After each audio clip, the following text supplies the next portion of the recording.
Assalamu alaikum everyone and welcome to Pathfinder Civil Services Academy. This is going to be a short lecture series on geography for prelims and mains. आज के लिए हमारा जो short discussion होने वाला है वो होने वाला है लैप्स रेट पे. मोस्टली हमने देखा है usually in these years the trend is shifting.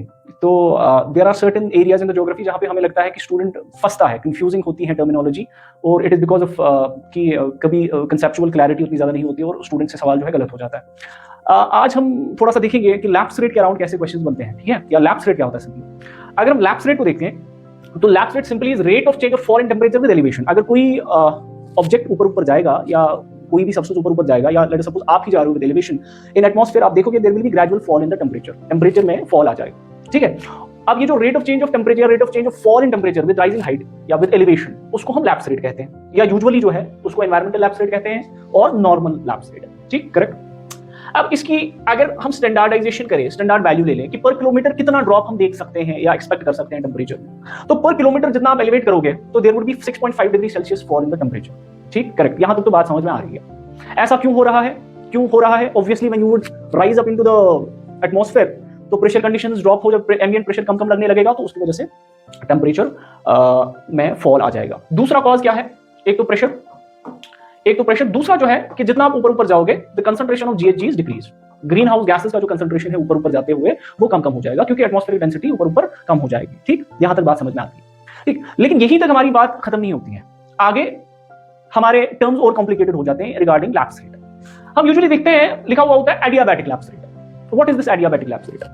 तो एडियाबैटिक पहले आपको समझना व्हाट इज एडियाबैटिक सिस्टम. या अगर आप इमेजिन करोगे एक एयर पार्सल को, उस एयर पार्सल को आप ऐसे इमेजिन करो कि ना ही उसमें से हीट अंदर जा रही है ना ही बाहर जा रही है, तो एक्सचेंज ऑफ हीट जीरो है.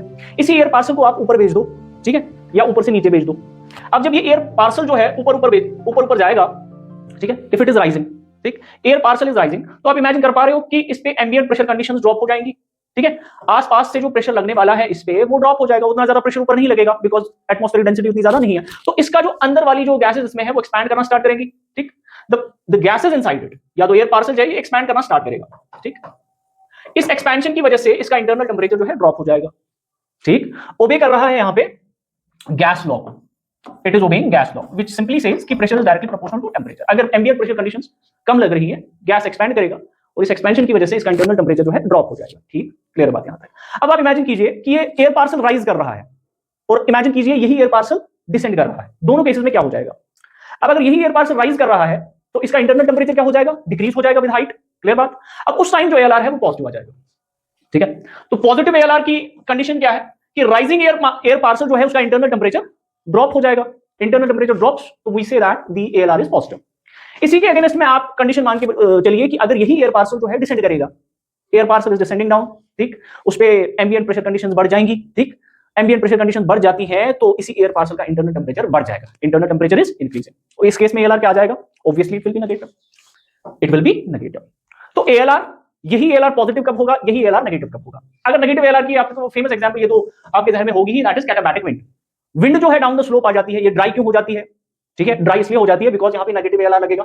ये नीचे जैसे आएगा एम्बिएंट प्रेशर कंडीशंस बढ़ जाएंगी, इस एयर पार्सल जो विंड है इसका इंटरनल टेंपरेचर बढ़ जाएगा obviously because it obeys the gas law.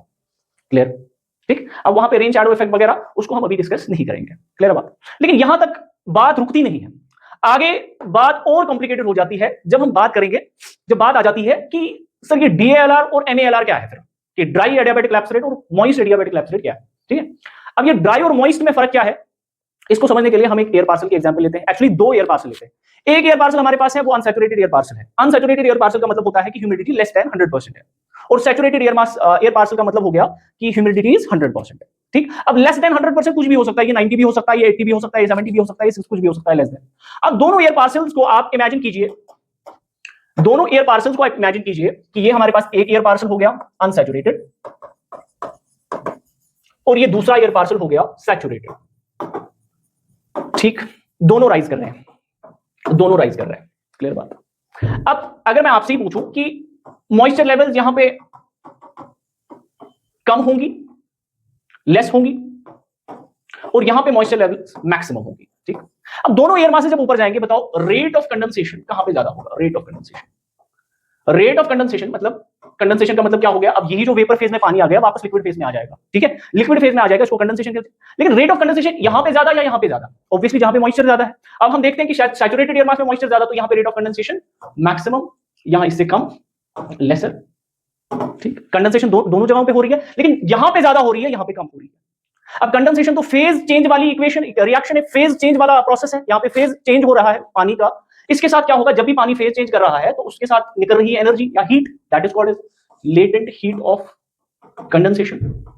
Latent heat of condensation, ये लेटेंट हीट का मतलब क्या होता है कि जब भी एक सबस्टेंस जो है फेज चेंज करेगा, ठीक है ना, फेज लिक्विड से सॉलिड, सॉलिड से लिक्विड करेगा,